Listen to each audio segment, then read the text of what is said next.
Hey, we're live, we're direct on Leaders Who Scale podcast with Sean Hicks, the chairman of the New Leaf Service Contracts. He's a seasoned executive with 30 years of experience in retail service and service contract industry. Some of the competencies are new business development, process improvements, and income statements. Proven track record in sales and profitability, as well as workforce management and sustainable initiatives. Welcome to the podcast today, Sean Hicks. Yeah, thank you. That was a great introduction. Best one I've had. So Oh wow, okay. glad to join you today, I'm Jay. honored. It's an honor. It's an honor. Now, tell us a little bit in terms of what you do at New Leaf. I know we spoke a little bit off camera, but like, what do you do at New Leaf, like in terms of the main business function? Yeah, absolutely. So New Leaf Service Contracts, we are what's called a service contract TPA. And what we do is we service the independent and regional retailers. And we do everything from product design, regulatory compliance, and then we teach their salespeople how to sell the product. And then once it's sold, we service it, right? So customers call us when they have broken products. We send out technicians to get it fixed, and then we pay those claims. And so, we are that high margin, low cost, no inventory value that retailers sell that, sometimes customers hate to be approached with, that extended warranty. That's what we do. And we've been doing it now for 15 years. And we have about 650 individual retail clients all across the United States today.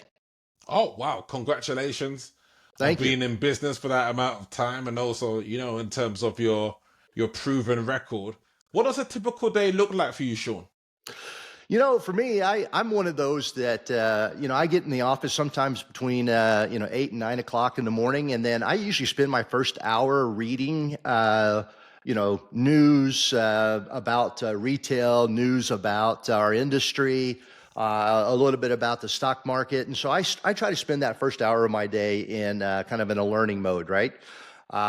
Because, unfortunately, you get stuck in a lot of meetings over time, right, over the day. And if you don't take that time to, have that learning opportunity, you'll miss it. So I force that into the first part of my day.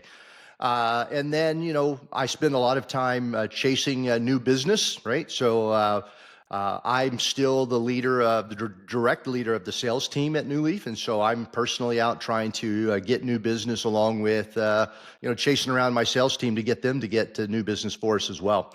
And then, of course, I interact with my executive team. I've got a CFO and a president that, really run the day-to-day pieces of the business except for sales. And I interact with them. And so we've got a great seasoned team at New Leaf. No, that sounds amazing, and I love the fact that you're so hands-on. And there's one of my favorite books that I read is right next to my bed. It's called Fanatical Prospecting, and it speaks about prospecting being the most important part of sales because pipeline is king and queen. That's correct. Having a very large pipeline that can funnel down to something that you can close, quickly is definitely key.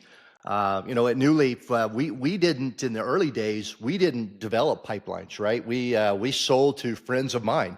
I knew all the retailers that were out there, and we brought in all those retailers. And over the last, probably 2 or 3 years, we've got all my friends signed. So now it's time that we've got to get, a funnel built. And, so we've gone to, that traditional, let's email a lot of people, let's call a lot of people, and let's see who we can shake out of the trees to get them to, join our business. Oh no, that's powerful. How have you found the new technological changes? How have they affected you? Has it been Yeah. So positive, negative? Yeah. Are you really, I guess you're probably really more interested in what's happening with AI, right? I mean, because that's really the Let's key let's thing. get the cat out of the bag there. Yeah. Yeah, absolutely. So, there's a difference in philosophy that I have with the traditional AI people, right? The traditional AI people are saying that we're going to replace, all of the customer facing people. And I don't believe that. I think that AI should be used to automate process and make working with the customer in a face-to-face environment more efficient. So in my business, we're not looking to replace all of our call center agents. We want that live interaction with the customer. We want to give the call center agent the tools that they need to be as efficient as possible. You know, right? How can we summarize the notes on a claim? How can we speed up the claims process? Right, that type of stuff. Not replace them and make a customer talk to an AI agent. That once you say, "Hey, did you see that football game last night?" The AI agent's going to crash, right? Yeah, fair enough. And Okay. so, from my standpoint, I'm going to use AI to automate process and make life for my agents easier. Oh, okay. No, it's powerful because what they say is, AI isn't there necessarily to replace, but it's there to enhance the efficiency of someone who is able to use it for monotonous or repetitive activities and things like that. So, yeah. Yeah, I think in our industry here in the U.S., though, I have seen quite a few of my competitors have tried to implement AI agents, right? Where they say that we're going to use an AI agent to take, quote, the easy calls. Well, in a repair environment, when a customer has a broken refrigerator or a damaged piece of furniture, no situation is the same. No two situations are the same, right? And so there's really not that many, quote, easy calls to take. Customers all want to tell you their story, their specific situation, and I think you need that face-to-face empathy from a call center agent. And so New Leaf's going to approach it from that perspective. We'll see if I'm right or wrong, but who knows? No, I mean, I think you're right to a great degree because what I'm noticing is that people are appreciating telephone conversations more. They're appreciating face to face meetups more, voice notes, videos, anything that makes things more real because I think people are beginning to become desensitized to the automations and everything like that. So I think we're going back to 20, 30 years ago, 40 years ago when everything was a handshake Yeah. and like the good old days in a sense where people used to have a great conversation, if that makes sense. Yeah, absolutely. And see, and I think too that, we're even using live texting, right? So customers, when they get a text on their cell phone, they have the opportunity to respond right away. Or if they want to wait, they can wait. But I have agents that are responding in real time to text messages. Wow. So you get that dialogue with the customer when the customer wants that, right? So my company tries to be, where the customer wants to be. Do you want to call me? Great. Do you want to email me? Fine. Do you want to text with me? That's fantastic. Do you want to chat with us? Great. We will be where the customer wants us to be. Okay, that's perfect. And when they email, is that automated? Is the AI used in there in terms of replies? No, not really, because you got to take the customer's information versus what you have got in the system about them. What do we know? Or, I mean, is it a new claim? Great. Is it an existing claim that they've got questions about? And so we're going to be using AI to summarize notes in the system and notes in the email so that an agent very quickly can then respond, right? And even potentially give suggested responses. But we want somebody to look at those and make sure that we're actually taking care of the customer's complaint. The thing that frustrates me most about automated email responses is like I say, "Hey, my name is Sean Hicks, and here's my telephone number." The first answer I get back was, "We found your order." Great. That's not why I was reaching out. My order was damaged. You didn't even answer that question. Fair And enough, yeah. so, that's the kind of stuff that I think AI really messes up today. Now, in the future, it might get there, right? I mean, if you can continue to make it truly think, then it might get there for us. No, that makes perfect sense. What would you say in 12 years, not 12 years, in 12 months, we have a conversation again and you're smiling saying, Jay, yes, I achieved the big goal that, I spoke to you about this time last year. What would you have achieved? What's the big goal? to I 12 think the months big time? goal for us is from a revenue perspective. I'd like to get in the $50 million range as a business. And that's a pretty big goal when you think our average contract's about $40, right? So, Oh, wow. getting to 50 million, it's a big jump for us. And then, I think we got a real chance at that at the end of 12 months. Wow. And then, I'm looking to, continue to, from an operational standpoint, we're pursuing COPC 2000 certification, which is an outsourced certification that will help us when you're talking to people about, hey, we're the best in the industry, and here's our proof, right? We're pursuing that, and I'm hoping to have that done in 12 months as well. So those would be my two outrageous goals for right now. Okay. No, absolutely perfect. Do you podcast, by the way? Do you podcast? Do you have a thing going there? Yeah, we started podcasting about 4 months ago, and what we Okay. do is I don't sell. I'm not selling New Leaf in my podcast. What I do is I interview retailers and service companies, people that do repair work on stuff, and I try to share that with the independent retailer and service community. And obviously, is there some marketing that's a part of that? Absolutely, right. But from that standpoint, I'm trying to educate and use those as that method. And then, as you know how it goes, when reels show up on LinkedIn or Facebook, at some point in time in the future, somebody may say, hey, I need a new service contract provider. And I saw that Sean Hicks doing a podcast with this retailer, right? Makes sense. Might be Yeah. somebody to talk to. And I'll tell you, it's been fun. I have known some of the people that I have interviewed for years, Wow. and I've learned so much about them, even though I've known them for a long time, Yeah. right? You've learned so much about them. And that's been probably the most fun part. No, and it's like, well, this technology is out there to help us to connect, right? We don't have to necessarily fly across state. We can, find that element of connection and things like that. So, Yeah, I mean, pretty, yeah. COVID really turned the world upside down, right? I mean, we used to, I was one of those that believed in getting on an airplane and traveling to talk to my clients, right? And in today's world, I probably travel a third of the time that I used to because Wow. I use Teams, I use Zoom, I use whatever the tool is that the customer likes to talk to them. I can see them. We're more efficient. We're not spending the time in the air and in the airports and fighting TSA. So from that perspective, when COVID hit, I think it did some good things, right?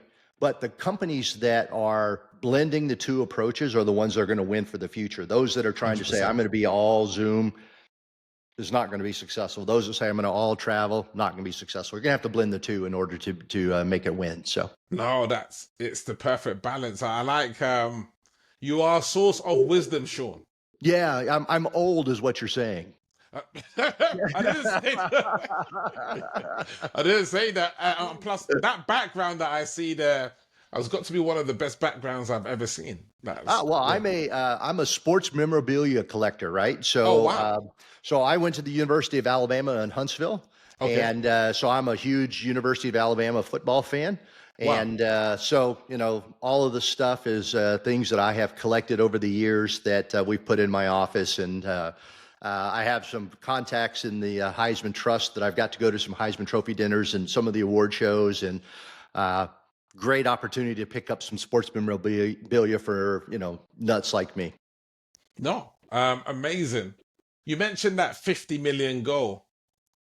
What would you say would be the main hurdle in getting there? Like, what's the biggest challenge in today's market in terms of getting towards that goal? Yeah, I think the biggest challenge for me is not it's not finding who my prospects are. I know all the retailers. I know who they are. For us, it's really being there when that owner or executive decides to make the change, right? What is it that Okay, I they've understand. had Yeah. problems, they've Yeah. had issues with their provider, and I better start looking, right? Because we're not a top of mind product. We're not the first thing a retailer thinks about in the morning when he goes to work. He talks about delivery and product availability and all those kind of things. He doesn't think about extended warranties. That's not the first thing in his mind.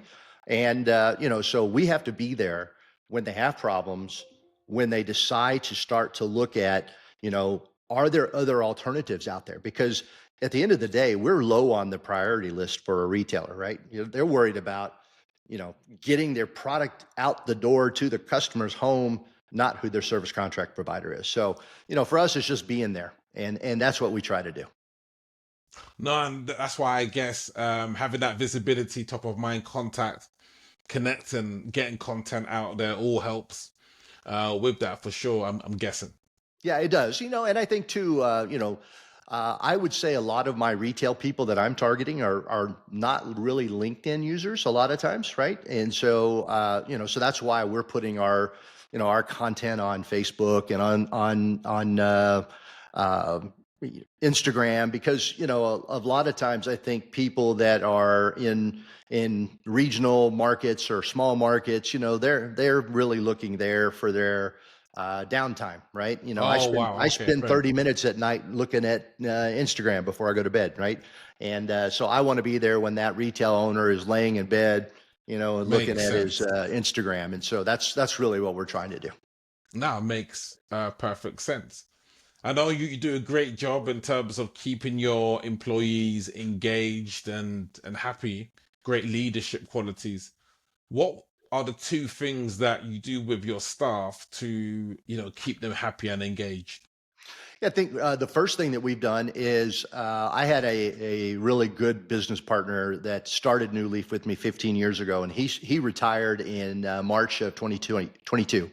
Okay. And we used the employee stock ownership program, or ESOP, to retire him. And so the employees are now my partners. Oh And wow. so my employee base owns 30% of the company, right? So they are Wow. owners. And today actually is the day that we're issuing their certificates or their stock from last year. And Wow. so, they are earning stock in the company. That's a retirement program for them when they retire or if they become disabled. It Wow. doesn't cost them anything. They just have to work 1,000 hours and be employed at New Leaf when we do the distribution, which a lot of them were today. And Hmm. so I'd say number one, that's what we're doing, right? It's a free retirement program, which is big for young people, because I think a lot of young people do not think about retirement in the beginning, and they need to. And then secondly, we are from a cost standpoint, a really lean company. And so we've tried to align our values, ownership values, with everybody. And so what that means to me is that we make sure that we pay a fair wage. We offer incentive programs every month for people that achieve their goals. And then we offer profit share bonuses at the end of the year when the company makes money, right? So Hmm. everybody succeeds when New Leaf succeeds. It's not just, me or the executive team that wins. Everybody wins when we are successful.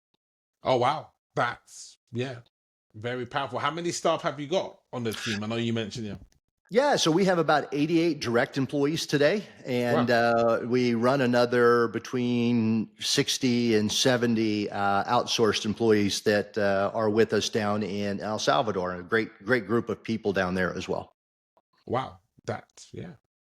And you're based in Texas, or am I wrong there? No, You're based you in are correct. We are based in okay. Irving, Texas, right in the middle of the Dallas-Fort Worth Metroplex, and we've been here our entire 15 years that we've been in business.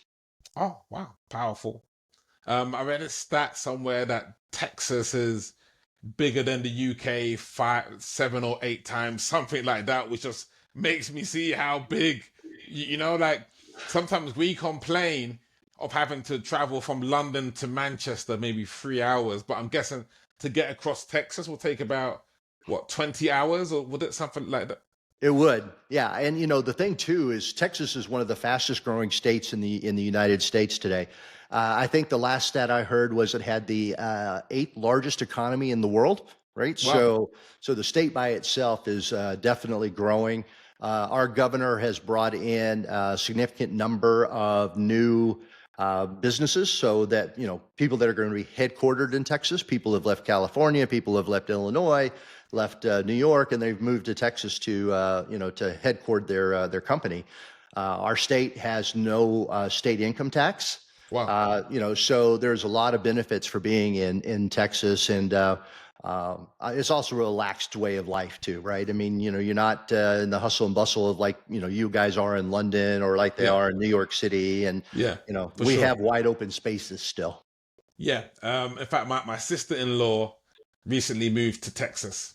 Yeah. It's just then when I was in San Diego, and lots of people in San that were on the plane were saying, "Hey, look, I'm just coming back from Texas. I've moved to Texas now, but they went to San Diego for a little trip, and things like this." So, yes, Sean, thank you so much for your time. How can I get in contact with you? And yeah, Yeah, so obviously I'm on LinkedIn. yeah, Sean, I spell my name Sean. The last name is Hicks. So you can reach out to me on LinkedIn, or my email address is Sean, Sean, at newleafsc.net. And Jay, thank you so much for letting me join you today. I've enjoyed it, and I wish you all the best. no, Sean, definitely you had some great sources of wisdom there, and thank you for sharing your magic. Definitely took a few things from it, and it's very inspirational to see you leading from the front. And it's just a reminder to myself that hey, look, you could never ever be too cool to get your hands dirty and really sort of kind of build a business there. Yeah, absolutely. Well, again, thank you, Jay. Amazing. I appreciate it. No worries. Thank you, Sean.